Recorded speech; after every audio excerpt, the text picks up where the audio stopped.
ଅହଲ୍ୟାର ଇତିବୃତ୍ତ। ଲେଖକ ଅଖିଳ ମୋହନ ପଟ୍ଟନାୟକ। ଅନେକ ରାତିରେ ଘରକୁ ଫେରିଛି ଶ୍ରୀକାନ୍ତ।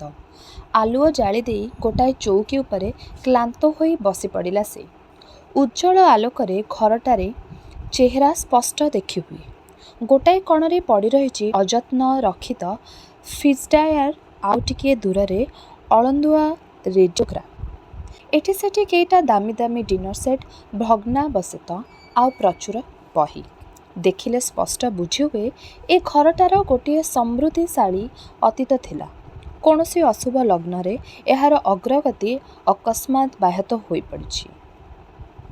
ଅବଦୁଲ ଯନ୍ତ୍ରଚାଳିତ ପରି ଆସି ଜୋତା ଖୋଲିଦେଇ ଗଲା, ଆଉ ବବୁର୍ଚ୍ଚି ଆଣି ରାତ୍ରିର ଆହାର ରଖିଦେଇ ଗଲା ଟ୍ରେରେ।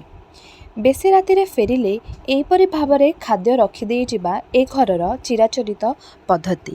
ଶ୍ରୀକାନ୍ତ ଟ୍ରେର କଭରଟାକୁ ଆଣି ଖଣ୍ଡେ ମାଛର କଟଲେଟ୍କୁ ବାଁ ହାତରେ ଦୁଇଟା ଆଙ୍ଗୁଠିରେ ତୋଳି ଧରିଲା। ମାତ୍ର ଗୋଟାଏ ବା ଦୁଇଟା ଦ୍ୱିଧାଗ୍ରସ୍ତ ମୁହୂର୍ତ୍ତ ନା ଥାଉ, ଅକ୍ଷୁଣ୍ଣ କଟଲେଟ୍ଟି ଫେରିଗଲା ଯଥାସ୍ଥାନକୁ। ଘରର ଦକ୍ଷିଣ ବାଲକନିରେ ଖଣ୍ଡେ ଡେକ୍ ଚେୟାର ଉପରେ ଆଉଜି ପଡ଼ିଲା ଶ୍ରୀକାନ୍ତ। ଆଉ ଠିକ୍ ତାପରେ ଅବଦୁଲ କିଛି ବରଫ ପାଣି ଆଣି ଥୋଇ ଦେଇଗଲା ସାମ୍ନାର ଟିପୟ ଉପରେ। ଅର୍ଦ୍ଧରାତ୍ରିର ଏଇ କେଇଟି ମୁହୂର୍ତ୍ତର ସ୍ପନ୍ଦନ ପରେ ପୁଣି ଥରେ ଶ୍ରୀକାନ୍ତର ଏଇ ନିର୍ଜନ ଘରଟି ନୀରବ ହୋଇଗଲା। ଆଶ୍ଚର୍ଯ୍ୟ ମାୟାବିନୀ ରାତି। ବାହାରେ ତ୍ରୟୋଦଶୀର ଜ୍ୟୋତ୍ସ୍ନା ଚୈତ୍ରର ଉତ୍ସୃଙ୍ଖଳ ପବନରେ ମୁଣ୍ଡ କୋଡ଼ି ମରୁଛି। ଶ୍ରୀକାନ୍ତର ମନେହେଲା ଯେପରି ଏଇ ଅପର୍ଯ୍ୟାପ୍ତ ଜ୍ୟୋତ୍ସ୍ନାର ଅପବ୍ୟୟ ହୋଇଯାଉଛି ତା' ପାଇଁ। ସେ ଯଦି ମୁଠା ମୁଠା ଜହ୍ନ ଅବିର ପରି ଫିଙ୍ଗି ଫିଙ୍ଗି ହୋରି ଖେଳି ପାରନ୍ତା। ଅଳ୍ପ ଦୂରରେ ସେଇ ଦୁଇଟା ତାଳଗଛର ଫାଙ୍କରେ ସୁମିତ୍ରାର ଘର ଦେଖାଯାଉଛି। ଜ୍ୟୋତ୍ସ୍ନା ତା'ର କାଉଁରୀ କାଠି ଦେଇ ସେଇ ଘର ଉପରେ ଅପୂର୍ବ ମାୟା ସୃଷ୍ଟି କରିଛି। କ'ଣ କରୁଥିବ ସୁମିତ୍ରା? ସେ ବୋଧହୁଏ ତା'ର ନିଃସଙ୍ଗ ଶଯ୍ୟା ଉପରେ କର ଲେଉଟାଉଥିବ। କିନ୍ତୁ ଏତେ ରାତିରେ ଶ୍ରୀକାନ୍ତର କ'ଣ ପ୍ରୟୋଜନ ଅଛି ସୁମିତ୍ରାର କଥାକୁ ନେଇ ବ୍ୟସ୍ତ ହେବା ପାଇଁ? ଶ୍ରୀକାନ୍ତର ମଧ୍ୟ ଉପାୟ ନାହିଁ। ସେ ଅତ୍ୟନ୍ତ ଅସହାୟ ଭାବରେ ସୁମିତ୍ରାର ସୁଖ ଦୁଃଖ, ଭବିଷ୍ୟତ ଓ ଦୈନନ୍ଦିନ କାର୍ଯ୍ୟକ୍ରମ ସହିତ ଜଡ଼ିତ ହୋଇ ପଡ଼ିଛି। କାଲି ପରି ଲାଗୁଛି। ସୁମିତ୍ରାର ସ୍ୱାମୀ ଚିନ୍ମୟ ଓ ଶ୍ରୀକାନ୍ତ ପ୍ରାୟ ଏକା ସମୟରେ ସାନ୍ତାକ୍ରୁଜ୍ ଏୟାରପୋର୍ଟରେ କାମ ଆରମ୍ଭ କରନ୍ତି। ଦକ୍ଷ ବିମାନ ଚାଳକ ହିସାବରେ ଦୁଇଜଣଙ୍କର ଖୁବ୍ ସୁନାମ ଥିଲା। ବହୁବାର ସେମାନେ ବିଭିନ୍ନ ପ୍ରକାରର ବିମାନ ନେଇ ଉପରକୁ ଉଠିଛନ୍ତି ଆଉ ତଳକୁ ଓହ୍ଲାଇଛନ୍ତି। ଚିନ୍ମୟର ପ୍ରାୟ 10,000 ଘଣ୍ଟା ସମ୍ପୂର୍ଣ୍ଣ ହୋଇ ଆସୁଛି। ସେଦିନ ସେପ୍ଟେମ୍ବର 24 ତାରିଖ। ଚିନ୍ମୟର ଜନ୍ମଦିନ ପାର୍ଟି ପାଇଁ ସୁମିତ୍ରା ଅସମ୍ଭବ ବ୍ୟସ୍ତ ଅଛି। ଚିନ୍ମୟର ଲନ୍ରେ ଅଳ୍ପ କେଇଜଣ ଅନ୍ତରଙ୍ଗ ବନ୍ଧୁଙ୍କ ପାଇଁ ପାର୍ଟିର ଆୟୋଜନ କରାଯାଇଛି। ଲନ୍ଟିର ସାଜସଜ୍ଜା ପ୍ରତିଟି ଛତ୍ରରେ ଅପୂର୍ବ ରୁଚି ଓ ପରିପାଟି ଫୁଟି ଉଠିଛି। ପାର୍ଟି ଠିକ୍ 6ଟାରେ ଆରମ୍ଭ। ଆମନ୍ତ୍ରିତ ବନ୍ଧୁମାନଙ୍କ ଭିତରୁ କେହି କେହି ଆସି ପହଞ୍ଚିଗଲେଣି, କିନ୍ତୁ ଚିନ୍ମୟ ଆସିନାହିଁ ଏ ପର୍ଯ୍ୟନ୍ତ। ସେଦିନ ସକାଳୁ ସେ ଯାଇଛି ଦମଦମ। ସେ ସାନ୍ତାକ୍ରୁଜ୍ରେ ଓହ୍ଲାଇବ ଠିକ୍ 5:30 ଆଉ ଏୟାରପୋର୍ଟକୁ ତା'ର ଘର ଠିକ୍ 15 ମିନିଟ୍। 5:38 ସେ ଆସି ପହଞ୍ଚିଯିବ ପାର୍ଟିରେ। କିନ୍ତୁ ଏୟାରପୋର୍ଟର ଗାଡ଼ି ନିର୍ଦ୍ଧାରିତ ସମୟର 5 ମିନିଟ୍ ପୂର୍ବରୁ ଆସି ପହଞ୍ଚେ ଚିନ୍ମୟର ଘରେ। ଚିନ୍ମୟର ବନ୍ଧୁମାନେ ଅସ୍ପଷ୍ଟ କୋଳାହଳ କରି ଠିଆ ହୁଅନ୍ତି ଚିନ୍ମୟକୁ ସ୍ୱାଗତ କରିବା ପାଇଁ। ଗୋଟାଏ ଅସ୍ପଷ୍ଟ ମୃଦୁ ଗୁଞ୍ଜରଣ ଖେଳିଗଲା ପାର୍ଟିର ନିମନ୍ତ୍ରିତ ବନ୍ଧୁମାନଙ୍କ ଭିତରେ। ସୁମିତ୍ରାର ସୁନ୍ଦର ଆଖି ଉଜ୍ଜଳ ହୋଇଉଠେ ମୁହୂର୍ତ୍ତକ ପାଇଁ। ଆଉ ଠିକ୍ ତାପରେ ଶ୍ରୀକାନ୍ତ ଅନ୍ୟ କେତେଜଣଙ୍କ ସାହାଯ୍ୟରେ ଚିନ୍ମୟର ମୃତ ଶରୀରଟାକୁ ଗାଡ଼ିରୁ ଆଣି ଶୁଆଇ ଦେଲା ଲନ୍ ଉପରେ। ଲ୍ୟାଣ୍ଡ କରୁ କରୁ ବିମାନଟିରେ ନିଆଁ ଧରିଯାଇ ଚିନ୍ମୟକୁ ପୋଡ଼ି ଅଙ୍ଗାର କରିଦେଇଛି। ସେଦିନ ସନ୍ଧ୍ୟାରେ ସୁମିତ୍ରାର ସୂର୍ଯ୍ୟ ଅସ୍ତମିତ ହୋଇଗଲା ଚିରଦିନ ପାଇଁ। ପ୍ରଥମ ଧକ୍କାଟା କଟିଯିବାର ଅନେକ ସମୟ ପରେ ପୋଟିକ ତଳେ ପାଖକୁ ପାଖ ଲାଗି ଠିଆ ହୋଇ ରହିଥିଲେ ଶ୍ରୀକାନ୍ତ ଓ ସୁମିତ୍ରା। କାହାରି ମୁହଁରେ କଥା ନାହିଁ। କ'ଣ ବା କରିବେ ସେମାନେ? ସୁମିତ୍ରାର ଦେହଟାକୁ କୌଣସି ମତେ ଟାଣି ନେଇ ବିଛଣା ଉପରେ ପକାଇ ଦେଇଥିଲା ଶ୍ରୀକାନ୍ତ। ରାତି 3ଟା ବାଜିବ। ଶେଷ ରାତ୍ରିର ଅବଶିଷ୍ଟ କେଇ ଘଣ୍ଟା ଶ୍ରୀକାନ୍ତ ସିଗାରେଟ୍ ଖାଇ ଖାଇ ବୁଲୁଥିଲା ଲନ୍ରେ। ଫାଟକରୁ ପୋଟିକ, ପୋଟିକରୁ ଫାଟକ। ତା ଆରଦିନ ସୂର୍ଯ୍ୟ ଆଲୋକ ପିଚିକାରି ମାରି ସୁମିତ୍ରା, ଶ୍ରୀକାନ୍ତ ଆଉ ଚିନ୍ମୟର ଗୋଟାଏ ବିଶେଷ ଦିନକୁ ଠେଲିଲେ ନା ବିସ୍ମରଣ ଅନ୍ଧକୂପ ଭିତରକୁ। ବିଗତ କାଲିଟା ବର୍ତ୍ତମାନର ଆଜି ପାଇଁ ଅତୀତ ହୋଇଗଲା। ଶ୍ରୀକାନ୍ତ ଅବିବାହିତ, ଏକଥା ବିଶେଷ କରି ଜାଣେ ସୁମିତ୍ରା। ଅତୀତରେ ଶ୍ରୀକାନ୍ତ ଓ ସୁମିତ୍ରାର ଗୋଟାଏ କ୍ଷୁଦ୍ର ଅଙ୍ଗୀକାର ଘଟଣା ସ୍ରୋତରେ ବୁଦ୍ ବୁଦ୍ ପରି ମିଳେଇଯାଏ। ଆଉ ଚିନ୍ମୟ ସହିତ ସୁମିତ୍ରାର ବିବାହଘର ହୋଇଯାଏ। କିନ୍ତୁ ସେତେବେଳେ କିଏ ଜାଣିଥିଲା ସେମାନଙ୍କୁ ଆସି ରହିବାକୁ ପଡ଼ିବ ଏଇ ଏକା ଜାଗାରେ, ମାତ୍ର 100 ଗଜର ବ୍ୟବଧାନରେ। ଜୀବନର ପ୍ରଥମ ଫାଲ୍ଗୁନ ସମସ୍ତଙ୍କ ପାଇଁ ଅବିସ୍ମରଣୀୟ। ଶ୍ରୀକାନ୍ତ ଓ ସୁମିତ୍ରା ମଧ୍ୟ ତା'ର ବ୍ୟତିକ୍ରମ ନୁହନ୍ତି। କିନ୍ତୁ ଚିନ୍ମୟର ଅମାୟିକ ବ୍ୟକ୍ତିତ୍ୱକୁ ସେମାନେ ନତମସ୍ତକରେ ସ୍ୱୀକାର କରିନେଇଛନ୍ତି। ଚିନ୍ମୟ ସେମାନଙ୍କର ଅବାଧ ମିଳାମିଶାକୁ କେବେ ହେଲେ ବାଧା ଦେଇନାହିଁ।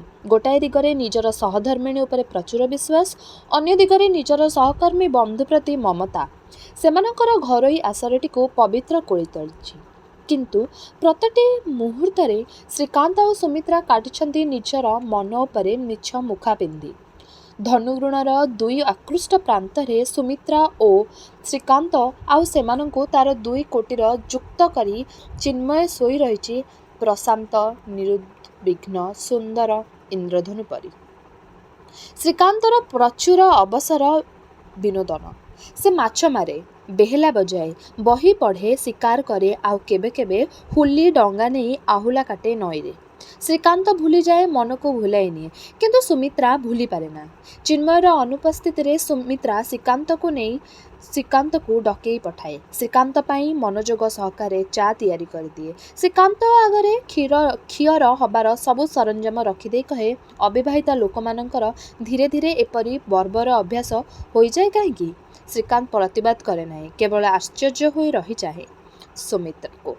ସୁମିତ୍ରା ଶ୍ରୀକାନ୍ତର ଆଖି ଉପରୁ ସନ୍ଗ୍ଲାସ୍ଟାକୁ କାଢ଼ି ନେଇ କହେ, ସବୁବେଳେ ଆଖିରେ ଚଷମାଟା ଦେଇ ରଖିବା କି କଦର୍ଯ୍ୟ ଅଭ୍ୟାସ କହୁନା?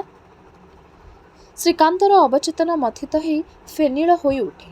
ସେ କେବଳ କହେ, ମୁଁ କୌଣସି ଉଜ୍ଜ୍ୱଳ ଜିନିଷକୁ ଖାଲି ଆଖିରେ ଚାହିଁପାରେ ନା। ସୁମିତ୍ରା ଶୁଣି ନ ପାରିବାର ଛଳନା କରେ, ତଳକୁ ମୁହଁ ପୋତି ପଚାରେ, କେଇ ଚାମଚ ଚିନି ଦେବି ଚା'ରେ? ଅକାରଣ ଅଳସ ଗପ ଭିତରେ ଶ୍ରୀକାନ୍ତ ଓ ସୁମିତ୍ରା ଭୁଲିଯାଆନ୍ତି ଅତୀତକୁ। ଉତ୍ତପ୍ତ ଅପରାହ୍ନ ଶୀତଳ ହୋଇ ଆସେ। ବିଗତ ଦିନର ସ୍ମୃତି କଣ୍ଟା ପରି ଫୋଡ଼ି ହୋଇଯାଏ ଶ୍ରୀକାନ୍ତର ମନରେ। ଶ୍ରୀକାନ୍ତ କହେ, ଦେଖ ସୁମିତ୍ରା, ଚିନ୍ମୟ ମୋର ବନ୍ଧୁ, ମୋର ଏଠିକି ନ ଆସିବାଟା ହିଁ ବୋଧହୁଏ ଉଭୟଙ୍କ ପକ୍ଷରେ କଲ୍ୟାଣକର। ସୁମିତ୍ରା ବେକ ଭାଙ୍ଗି ଚାହେଁ, ତୀକ୍ଷ୍ଣ ଜବାବ ଦିଏ, କିନ୍ତୁ ମୁଁ ଡାକିଲି ଯେ ତମକୁ ଆସିବାକୁ ହବ, ୟାର କ'ଣ କିଛି ମାନେ ଅଛି? ନିଜର ତାଗିଦ ପାଇଁ ମୋର ବାହନ ନ ନେଲେ ଖୁବ୍ ଚଳିବ। ଶ୍ରୀକାନ୍ତ ଉଠି ଠିଆ ହୁଏ। ଟିକେ ଇତସ୍ତତଃ କରି କିଛି ଜବାବ ନ ଦେଇ ବାହାରି ଆସେ ସୁମିତ୍ରା ପାଖରୁ। ତା'ର ଠିକ୍ ପରେ ପରେ ସୁମିତ୍ରାର ଚାକର ଆସି ଖବର ଦେଇଯାଏ, ମେମ୍ସାବ୍ ଖବର ଦେଇଛନ୍ତି ଆପଣ ଚଷମା ଆଉ ପାଉଚ୍ ଛାଡ଼ି ଚାଲି ଆସିଛନ୍ତି ବୋଲି। ଶ୍ରୀକାନ୍ତର ମନ ଆଉ ଦେହ ସବୁ ଯେମିତି ଭାଙ୍ଗି ପଡ଼ୁଛି। ବିଛଣା ଉପରେ କଚାଡ଼ି ହୋଇପଡ଼େ ଶ୍ରୀକାନ୍ତ। ଅବସର ସମୟରେ ସୁମିତ୍ରାକୁ ବିଶ୍ଳେଷଣ କରେ ଶ୍ରୀକାନ୍ତ। କି ଅଦ୍ଭୁତ ନାରୀ ଏଇ ସୁମିତ୍ରା! ସୁମିତ୍ରା ସୁରୁଚି ସମ୍ପନ୍ନ, ସୁମିତ୍ରା ମିଷ୍ଟଭାଷିଣୀ, ସୁମିତ୍ରା ସମ୍ବେଦନଶୀଳା, କିନ୍ତୁ ସୁମିତ୍ରାର ଭିତରଟା କି ହିଂସ୍ର! ବଂଶୀ କଣ୍ଟାରେ ମାଛଟା ଛଟ୍ ଛଟ୍ ହୋଇ ଉପରକୁ ଉଠିଲା ବେଳେ ଶ୍ରୀକାନ୍ତ ଲକ୍ଷ୍ୟ କରିଛି, ସୁମିତ୍ରା କି ଆନନ୍ଦରେ ଅସ୍ଥିର ହୋଇ ଉଠେ। ଅନେକ ବେଳେ ଶ୍ରୀକାନ୍ତର ସେଇ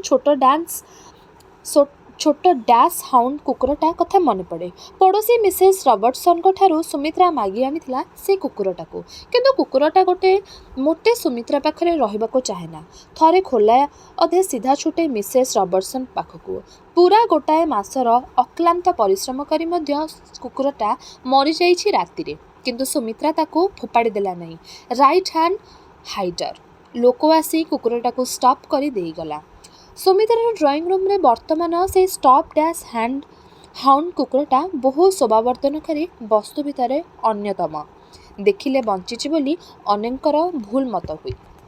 ଅନେକ ବନ୍ଧୁ ଆସି କୁକୁରର ଷ୍ଟଫିଂକୁ ବହୁ ପ୍ରଶଂସା କରି ଯାଆନ୍ତି, ଆଉ ପ୍ରଶଂସା କରି ଯାଆନ୍ତି ସୁମିତ୍ରାର ପଶୁ ବତ୍ସଳତାକୁ। କିନ୍ତୁ କୁକୁର ମରିବାର ଅବ୍ୟବହିତ ପରେ ହିଁ ସୁମିତ୍ରା ଶ୍ରୀକାନ୍ତକୁ ଏକାନ୍ତରେ କହେ ଯେ ସେ କୁକୁରଟାକୁ ନିଜ ହାତରେ ବିଷ ଦେଇ ମାରିଦେଇଛି। ଶ୍ରୀକାନ୍ତ ସୁମିତ୍ରାର ହିଂସ ପ୍ରବୃତ୍ତି ଦେଖି ନିର୍ବାକ ହୋଇଯାଏ।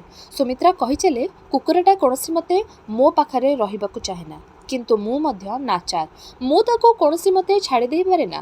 ତାପରେ କୁକୁର ଆଡ଼କୁ ଚାହିଁ ଦିଗ୍ବିଜୟୀ ହସି ହସି କହେ, ଆଉ ଥରେ ଯା ଦେଖି ମିସେସ୍ ରବର୍ଟସନ୍ ପାଖକୁ। ଚୈତ୍ରର ପବନ ଶ୍ରୀକାନ୍ତକୁ ଡେକ୍ ଚେୟାର ଉପରେ ସୁରାଇ ଦେଇଛି ଅନେକ ବେଳୁ। ଚିନ୍ମୟ ମରିବାର ପ୍ରାୟ 1.5 ବର୍ଷ ଅତୀତ ହୋଇଗଲାଣି। ପୂର୍ବପରି ବୁଦ୍ଧିମତୀ ସୁମିତ୍ରା ଶ୍ରୀକାନ୍ତ ପାଖରେ ପାଇବା ପାଇଁ ବହୁ ଅବସ୍ଥା ଓ ସୁଯୋଗ ସୃଷ୍ଟି କରିଛି। ଆଉ ପ୍ରତିଥର ଶ୍ରୀକାନ୍ତର କଙ୍କାଳ ଭିତରେ ଫୁଙ୍କି ଫୁଙ୍କି ପାଉଁଶ ଭିତରୁ ଅତୀତର ସେଇ ନିଆଁକୁ ଓଟାରି ଆଣିଛି ପଦାକୁ। କିନ୍ତୁ ସୁମିତ୍ରା ତା ନିଜ ଚାରିପଟେ ଗୋଟାଏ କାଚର ଘର ତିଆରି କରି ବସି ରହିଛି ସମାହିତ ଭାବରେ। ଆଉ ଶ୍ରୀକାନ୍ତ ସେଇ ନିଆଁରେ ଦଗ୍ଧ ହୋଇ ଆର୍ତ୍ତ ଚିତ୍କାର କଲାବେଳେ ସୁମିତ୍ରାର କ୍ରୂର ଆନନ୍ଦ ହସି ହସି ଦେଖିଛି କେବଳ। ପର୍ଦ୍ଦାର ଆରପଟେ ସୁମିତ୍ରା ବସିଛି ସୂକ୍ଷ୍ମ ଦୌଡ଼ି ଧରି, ଆଉ ତାରି ଆଙ୍ଗୁଠିର ଇଙ୍ଗିତରେ ଶ୍ରୀକାନ୍ତ କଣ୍ଢେଇ ନାଚି ନାଚି ଉପହାସିତ ହୋଇଛି ପୃଥିବୀର ରଙ୍ଗମଞ୍ଚରେ। ଇସ୍, ଶ୍ରୀକାନ୍ତ ଆଉ ଉଠିପାରେ ନା। ଶ୍ରୀକାନ୍ତର ମନେ ହୁଏ ସେ ଥରେ ତାର ଦୃଢ଼ ମୁଷ୍ଟି ଦେଇ ସୁମିତ୍ରାକୁ ଟାଣି ଆଣନ୍ତା, ଆଉ ଚାବୁକ ଦେଇ ପିଟି ଦେଇ ଯାଆନ୍ତା ସୁମିତ୍ରାର ମିଛ ମୁଖଟାକୁ ତଳେ ଖସି ପଡ଼ିବା ପର୍ଯ୍ୟନ୍ତ।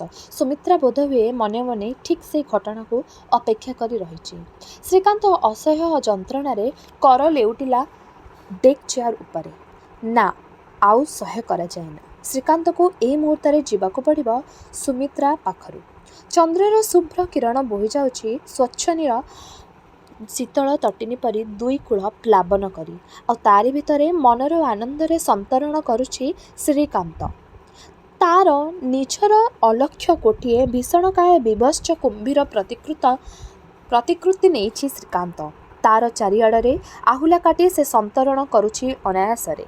ସେ ମୁଖ ବ୍ୟାଦାନ କରୁଛି, ଲାଙ୍ଗୁଡ଼ଟାକୁ ପାଣିରେ ପିଟୁଛି ମନର ଆନନ୍ଦରେ, ଆଉ ଆଖିର ଇଙ୍ଗିତରେ ନିମନ୍ତ୍ରଣ କରୁଛି ଗଛ ଉପରେ ପଡ଼ିଥିବା ମାଙ୍କଡ଼କୁ। ମୁହୂର୍ତ୍ତକରେ ଲମ୍ଫ ଦେଇ ମାଙ୍କଡ଼ଟା ଓହ୍ଲେଇ ଆସେ କୁମ୍ଭୀର ପିଠି ଉପରକୁ। ଇସ୍, କେତେ ହାଲକା ଏ ସୁମିତ୍ରାର ଓଜନ ମୋଟେ ଅନୁଭବ କରିପାରେ ନା ଶ୍ରୀକାନ୍ତ। ଶ୍ରୀକାନ୍ତ ଭାସି ଚାଲେ ନଈରେ ଅନେକ ଦୂରକୁ। କୂଳ ଦେଖାଯାଏ ନା। ଠିକ୍ ଏତିକି ବେଳେ କୁମ୍ଭୀର କଥା କୁହେ, ତମକୁ ଦେଖିବାକୁ ଏତେ ଭଲ ଲାଗେ ସୁମିତ୍ରା? ତମର କଲିଜାଟା ନିଶ୍ଚୟ ଖୁବ୍ ମିଠା ହୋଇଥିବ। ଆଉ ମନେ ରଖ ସୁମିତ୍ରା, ତମର କଲିଜାଟା ଯଦି ଘରେ ରଖିଦେଇ ଆସିଛି ବୋଲି କହ, ତାକୁ ବିଶ୍ୱାସ କଲାପରି ନିର୍ବୋଧ କୁମ୍ଭୀର ମୁଁ ନୁହେଁ। କୁମ୍ଭୀରର ପିଠି ଉପରେ ଛୋଟ ମାଙ୍କଡ଼ଟା ଚିଁ ଚିଁ କରି ହସି ଉଠେ। ତମକୁ ମୁଁ ଏତେ ନିର୍ବୋଧ ବୋଲି କେବେ ଭାବି ନାହିଁ ଶ୍ରୀକାନ୍ତ, କିନ୍ତୁ ସେଥିପାଇଁ କେତେ ଛଳନା କରିବାର କ'ଣ ବା ପ୍ରୟୋଜନ ଥିଲା? ମୁଁ ତ ସବୁବେଳେ ପ୍ରସ୍ତୁତ ଅଛି। ମୋର କଲିଜାଟା ତମକୁ ଦେଇପାରିଲେ ଜାଣନ୍ତି ମୁଁ ମୁକ୍ତି ପାଇଛି। କିନ୍ତୁ କାହିଁ? ମୋର କଲିଜାଟାକୁ ଯେ ତମେ ଚାହଁ, ଏଇଟା ତ ମୁଁ କେବେ ଜାଣୁଛି ଏଇ ପ୍ରଥମ। ହିଂସ୍ର କୁମ୍ଭୀରଟା ତାର ହାତ ପାଦଲାଞ୍ଜ ସଙ୍କୁଚିତ କରି ଦେଇ ପଡ଼ି ରହେ ନିଶ୍ଚେଷ୍ଟ ହୋଇ ପାଣିର ସୁଅରେ ଯେମିତି ଭାସି ଚାଲିଛି ଗୋଟାଏ ମଲା କୁମ୍ଭୀର। ଦୁହିଁଙ୍କର କ୍ରୋଧ, ଅଭିମାନ, ଛଳନା, ଦମ୍ଭ ସବୁ ଯେମିତି ଲୋପ ପାଇଗଲା। ମୁହୂର୍ତ୍ତକରେ ଏଇଟା କେବଳ ଆତ୍ମସମର୍ପଣର ମୁହୂର୍ତ୍ତ। ଶ୍ରୀକାନ୍ତ ଅନୁଭବ କଲା ଯେ ଯଦି ତା ଜୀବନର ଏ ସାର୍ଥକ ମୁହୂର୍ତ୍ତଟି ବିଳମ୍ବିତ ହେଇପାରନ୍ତା ବର୍ଷ ବର୍ଷ ଯୁଗ ଯୁଗ ଧରି। ଆନନ୍ଦରେ ରୋମାଞ୍ଚିତ ହୋଇ ଉଠିଲା ସେ। ଅବ୍ଦୁଲ୍ର ଡାକରେ ନିଦ ଭାଙ୍ଗିଲା ଶ୍ରୀକାନ୍ତର। 5ଟା ବାଜିଗଲାଣି। 5:40 ତାକୁ ଫ୍ଲାଇଂ ପାଇଁ ପ୍ରସ୍ତୁତ ହେବାକୁ ହେବ। ଡେକ୍ ଚେୟାର ପୁରା ଗୋଟାଏ ରାତି ଶୋଇ ରହି ତାର ବେକଟା ଟିକିଏ ରକା ଲାଗି ଯାଇଛି ବୋଧହୁଏ। କିନ୍ତୁ ପର ମୁହୂର୍ତ୍ତରେ ବିସ୍ମୟରେ ଶ୍ରୀକାନ୍ତର ସମସ୍ତ ତନ୍ଦ୍ରା କଟିଗଲା। ପାଖ ଚୌକିରେ ବସିରହି ସୁମିତ୍ରା ଶ୍ରୀକାନ୍ତର ସକାଳର ଚା ତିଆରି କରୁଛି। ଚିନ୍ମୟର ମୃତ୍ୟୁ ପରେ ସୁମିତ୍ରା ବୋଧହୁଏ ଆଜି ପ୍ରଥମ ଥର ପାଇଁ ପାଦ ଦେଇଛି ଶ୍ରୀକାନ୍ତର ଘରେ। ଶ୍ରୀକାନ୍ତ କିଛି କହିବା ପୂର୍ବରୁ ସୁମିତ୍ରା ଚା କପ୍ଟା ଆଗେଇ ଦେଇ କହିଲା, ତମେ ଆଜି ଫ୍ଲାଇଂ ପାଇଁ ଯିବ ନାହିଁ ଶ୍ରୀକାନ୍ତ। ଏଇ ସୁନ୍ଦର ସକାଳଟା ବସି ବସି ଗପ କରାଯାଉ। ଚା ପିଉ ପିଉ ଶ୍ରୀକାନ୍ତ କହେ, ମୁଁ ଚାକିରି କରୁଛି ସୁମିତ୍ରା। ଚାକିରିଟା ଖେଳଘର ନୁହେଁ। ଆଉ ତା ଛଡ଼ା ଆମର ଡାଇରେକ୍ଟରମାନେ ସକାଳୁ ଗପ କରିବାଟାକୁ ଆଦୌ ପସନ୍ଦ କରନ୍ତି ନାହିଁ। ଅଭିମାନ୍ୟ ସୁମିତ୍ରାର କଣ୍ଠ ଆର୍ଦ୍ର ହୋଇ ଆସିଛି। ଶ୍ରୀକାନ୍ତର ବେକଟାକୁ ତାର ଦୁଇ ବାବୁ ଦେଇ ଗୋଡ଼େଇ ଧରିଲା ସୁମିତ୍ରା। ମୁଁ ଗୋଟାଏ ଅଶୁଭ ସ୍ୱପ୍ନ ଦେଖିଲି କାଲି। ଠିକ୍ ଏଇ ସ୍ୱପ୍ନ ମୁଁ ଦେଖିଥିଲି ତମର ବନ୍ଧୁଙ୍କର ଶେଷ ଜନ୍ମଦିନରେ। ତମେ ଆଜି ଯିବ ନାହିଁ ଶ୍ରୀକାନ୍ତ, ତମକୁ ମୁଁ ଯିବାକୁ ଦେବି ନାହିଁ। ଶ୍ରୀକାନ୍ତ ନିଶ୍ଚଳ ହେଇ ବସି ରହେ। ନାରୀ କଣ୍ଠର ଏ ମମତାସିକ୍ତ ଅନୁରୋଧ ତାର ପ୍ରତିଟି ଲୋମକୂପ ରୋମାଞ୍ଚିତ କରିଦେଇଯାଏ। ସୁମିତ୍ରା ଭଙ୍ଗା ଭଙ୍ଗା କଣ୍ଠରେ କହିଚାଲେ, ମୋର ଅନେକ କ୍ଷତି ହୋଇ ଯାଇଛି ଶ୍ରୀକାନ୍ତ, ଆଉ କ୍ଷତି ମୁଁ ସହିପାରିବି ନାହିଁ, ଆଉ ସହିପାରିବି ନାହିଁ। ଶ୍ରୀକାନ୍ତ ତାର ବେକ ପାଖରେ ଉଷ୍ମ ଲୋତକର ସ୍ପର୍ଶ ପାଇ ସୁମିତ୍ରାକୁ ଫେରି ଚାହେଁ। ସୁମିତ୍ରାର ଆଲୋଳିତ କେଶରାଜିରେ ଆଙ୍ଗୁଠି ଚଳାଇ ନଉ ନଉ କହେ, ମୋ ପାଇଁ ସତରେ ତମର ମମତା ଅଛି ଦେଖୁଛି। ମୁଁ ଧନ୍ୟ ହେଲି ସୁମିତ୍ରା। ସୁମିତ୍ରା କିଛି ଜବାବ ଦିଏ ନାହିଁ। ଶ୍ରୀକାନ୍ତର ବେକ ଚାରିପଟେ ତାର ଆଶ୍ଲେଷ ଆହୁରି ନିବିଡ଼ କରି ଆଣେ କେବଳ। ଟେଲିଫୋନ୍ର ରିସିଭରଟା ହାତରେ ତୋଳି ନେଇ ଶ୍ରୀକାନ୍ତ କହେ, ଏୟାରପୋର୍ଟ ପ୍ଲିଜ୍। ଆଜି ଏଠାରେ ଶେଷ ହେଲା ଅଖିଳମୋହନ ପଟ୍ଟନାୟକଙ୍କର ଗଳ୍ପ ଅହଲ୍ୟାର ଇତିବୃତ୍ତ। ରହିଲି, ନମସ୍କାର।